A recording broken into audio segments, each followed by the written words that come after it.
Hey tech enthusiasts! Let's talk about gRPC and REST API, two popular ways for apps to communicate. But which one is better? Let's find out. First up, REST API. Think of it as the standard way to communicate over the web.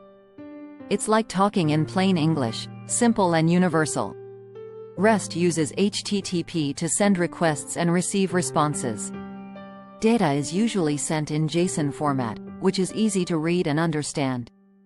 It's great for situations where you need human-readable data and don't need extreme performance. But REST has its downsides.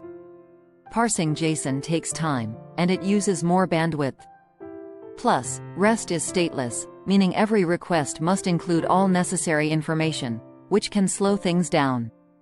Enter gRPC, the high-performance alternative. gRPC stands for Google Remote Procedure Call. It's a modern, high-performance framework used for communication between services in different machines, often within the same network.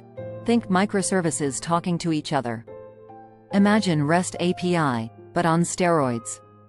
gRPC uses HTTP, too, which is faster, supports bidirectional streaming, and compresses data to reduce bandwidth. Instead of JSON, gRPC uses protocol buffers, protobufs, a compact binary format that's quicker to serialize and deserialize. What makes gRPC really powerful? It's language agnostic. Whether you're using Python, Java, or Go, gRPC has you covered. It also supports full duplex communication, which means clients and servers can talk to each other at the same time. So, when should you use each? REST API is your go-to for simpler applications, public APIs, or when human readability is a priority. It's also easier to debug and widely supported.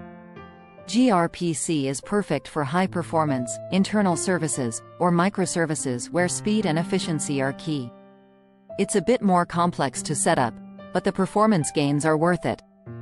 Here are a few more examples to better understand the differences between gRPC and REST API.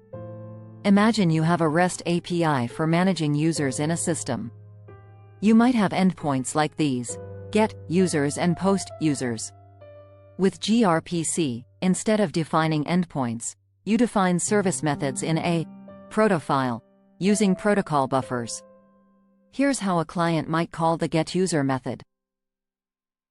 gRPC might sound complex, but at its core, it's just a supercharged way for services to talk to each other efficiently.